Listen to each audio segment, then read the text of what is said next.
Hey, what's going on? Joey here, and it's time for another episode where we reveal who's under the mask of someone on The Masked Singer. And right now, we're gonna go through the thingamajig. You guys suggested it, so we're gonna do it. Before we do, make sure you subscribe, hit the notification bell, and give this video a thumbs up. Let's get started.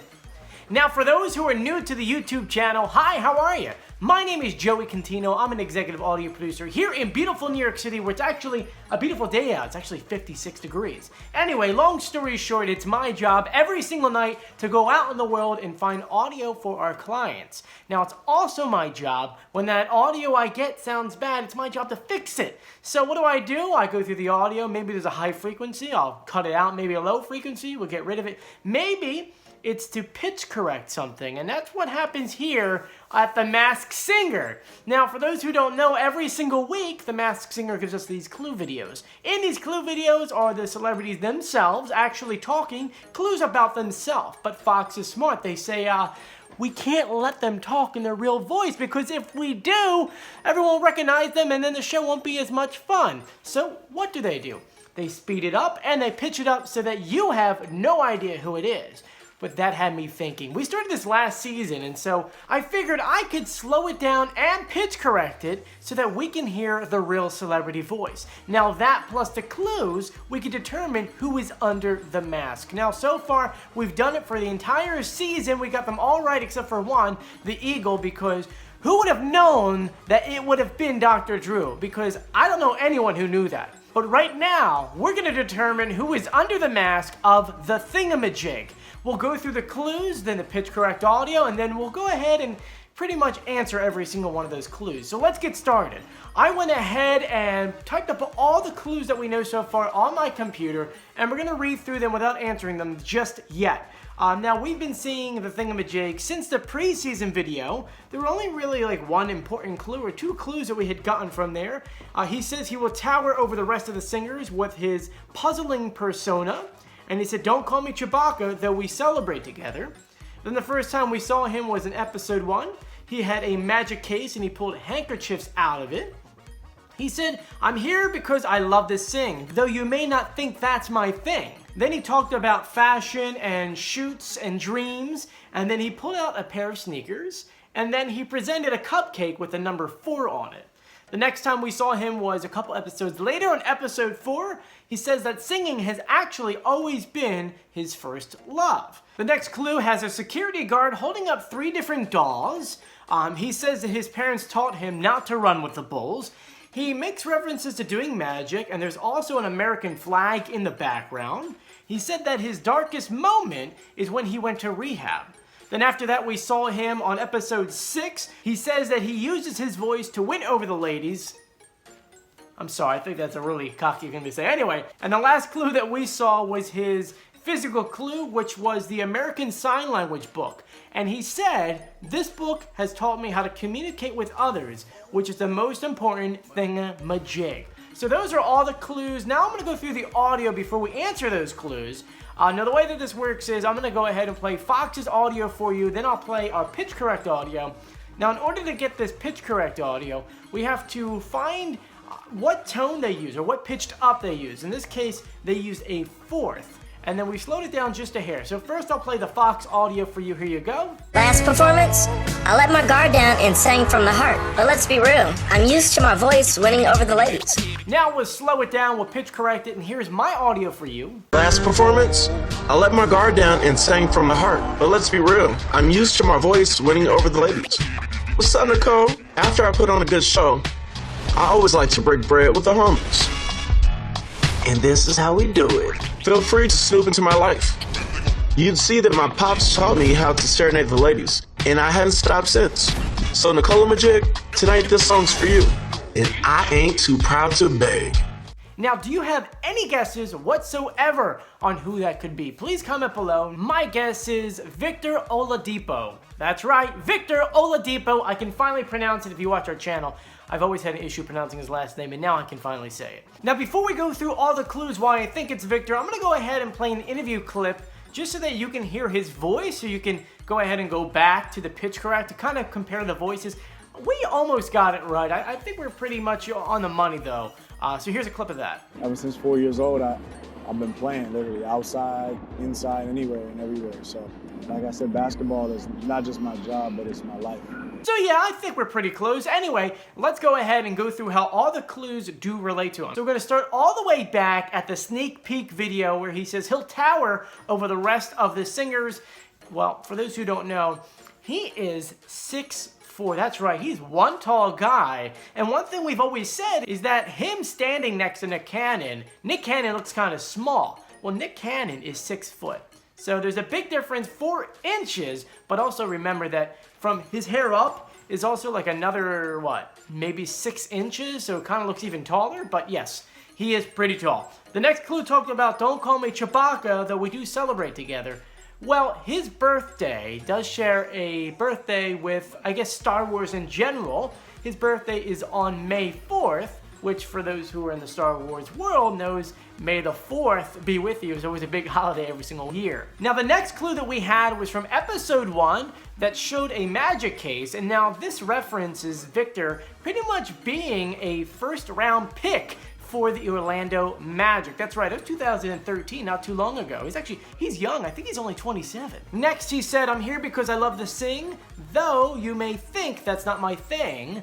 I mean, we're going to reference this a lot throughout the show, but singing was his first love, and there are so many videos online of him singing. He put out new albums and things like that. Here's a clip of one of the songs. Me and I'll be there in a hurry. She know with me, it never be no worries. Yeah, that voice sounds familiar, doesn't it? Sounds like Rainbow a little bit. Anyway, next, he talked about fashion, shoots, and dreams. For those who don't know, he is a shooting guard / point guard, with shoots obviously relating to basketball. And the next clue showed a picture of the number 4, which number 4 is his basketball number. And in that episode, he also pulled out a pair of sneakers, and he loves sneakers. He wears so many of them. But that also could just be a basketball clue because, I mean, they wear sneakers. The next clue that we had was from episode 4, where he said that singing was his first love, and obviously we know by now he loves to sing. Then we saw a security guard holding up 3 girl dolls, and for those who don't know, he has 3 sisters. It's Christine, Kendra, and his twin sister, Victoria. Now this is very interesting. Think about this for a second. His name is Victor, and his twin sister's name is Victoria. That's interesting, right? Now, I'm a twin, but my name is Joey, and my sister's name is Frankie. I mean, I could have gone with Frank, I wouldn't have minded, and she could have been Josephina. I would have felt bad for her if that was her name. Anyway, let's continue. He said that his parents taught him not to run with the Bulls, which he has a big rivalry with the Bulls, so that kind of works there. He made references to doing magic again, and there was also an American flag in the background. So once again, he was drafted by the Orlando Magic 2013. The American flag is an interesting story because both of his parents are immigrants, making him a first-generation American. So obviously America means a lot to him. The last clue from that episode, he said, my darkest moment is when he went to rehab. Now, when you think of rehab, you think of like maybe something alcohol-related, drugs, something like that. No, he's referring to physical rehab. For those who don't know, in January of 2019, he got seriously injured, which actually took him out of the game completely for the season, which it was I'm going to say this wrong, it was a ruptured quad tendon in his right knee. I don't know what that means, but it sounds very painful. So he went to rehab in order to get back. He actually had surgery 5 days after that, and then has been in rehab for a long time, which is probably how they got him on this show. Now, the last clues that we have were from episode 6. There was a quick little video of a dinner table full of a la la supper, covered with dress shoes, bow ties, and bowls of gummy worms. Well, he likes to dress up a lot, which explains the bow ties, the shoes, and all his clothes, even his outfit, which, if you don't know what he likes to dress up as, I mean, look at his clothing. So yeah, he likes to dress up. Now, the gummy worms, I really don't know how that plays into this. Maybe he just likes gummy worms. And then the last clue, which was his physical clue, which was the American Sign Language book. It's a really big one and close to home for him because his sister Kendra, in 2nd grade, became deaf. And so the only way that he could communicate with her is if he learned the American Sign Language book. I would go ahead and say he wins Best Brother Award right there, right? I think that's pretty cool. Now, besides that, there really is one other clue that kind of pointed him to being Victor. And that is, he mentioned that he likes to keep up with the pace. And pace, obviously, he's on the Pacers. So for me, that clue kind of solidifies that it is Victor. Now, I want to know, do you agree with me? Do you disagree with me? Please go ahead and comment in the comment section. Now, at the end of every single episode, I like to go ahead and throw in all the pitch correct audio we have for the remaining contestants. Now, a lot of these contestants we already revealed on this YouTube channel. You can find those videos either scrolling through the channel, or I could put them in the description area. But here are all the pitch correct audios. Here you go. Rehearsing for my last performance, there was an accident, and I suffered an electric shock that nearly knocked me out.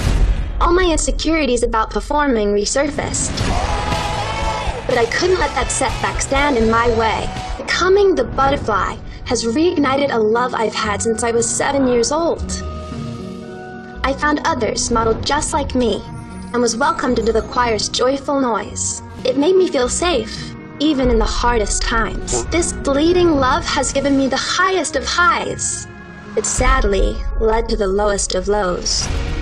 As the butterfly, I am taking charge and reclaiming what I thought I'd lost, because this is what I was meant to do. Getting this far against so many great singers has been one of the most gratifying experiences I've ever had. But I will say, the hardest part of this whole funky thing is learning to stand on my own 2 purple stumps for the first time. And let me tell you, I work really well with others. So when I put on this mask, it was like I'd been beamed up into another dimension, where I'm alone, like the new girl at school. Ooh, maybe I'll hang out with those strangers with candy. Tonight, it's all about showing the judges and myself that there are no more excuses, and that this tree can stand tall. I never imagined how liberating this competition would be for me. Each time I step out onto this stage, I discover I can do things that were inconceivable without a mask. When I was a teenager, I set myself free for the first time. Since then, I've done my best to treat the world as my catwalk. Whether I'm in New York or Gay Paris, I always try to channel my inner glamazon and champion. I'm singing a song that celebrates the best of the past, because I never want to forget that moment when I chose to just be me. After weeks of my nerves getting the best of me, I feel like things are starting to click. I'm so happy, I feel like I'm living in a fantasy. Welcome to my beautiful home I like to call my chateau, where today I'm soaking up all the incredible things the panel have said about me. I'm realizing this experience is teaching me to love my own voice for the first time in years. And ay Dios mío, can I be straight up?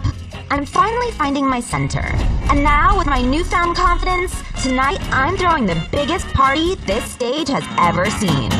Being on this stage is the most fun I've had in as long as I can remember. But truth be told, I'm terrified of the panel finding out my true identity and judging me because of it. So I've been training every day to make sure I won't be unmasked anytime soon. Because here, I can finally be seen for just my voice and pure talent. Everything is zen. I want to win this more than anything I've ever wanted in my career. With this song, I'm ready to show the lengths I'll go to win that golden mask. The love I've received these past few weeks has let a whole new side of myself shine. I'm always dreaming about entertaining people on tour. In my 30-year career, I've accomplished many things in pursuit of this dream. I've won multiple awards and become a household name, but I'm mostly known for being part of a pack of talented fellas, not my voice alone. So tonight, with this mask on, I'm gonna prove that I'm a superhero all by myself, because this fox is 1 in a million. So feel free to comment below who you think everyone is, and if you haven't done so yet, please subscribe, hit the notification bell, and give this video a thumbs up. And I'd like to leave you guys with a question at the end of the video, because not too many people make it to the end of the video, and it's always really funny to see what people would write on here. But I want to know, in the comment section, tell me what your favorite word is. I don't know why. Write your favorite word and write an emoji next to it. It should be funny. Anyway, thank you for joining me once again. Hope you guys have a great day. I'm Joey, and I'll see you later. Bye!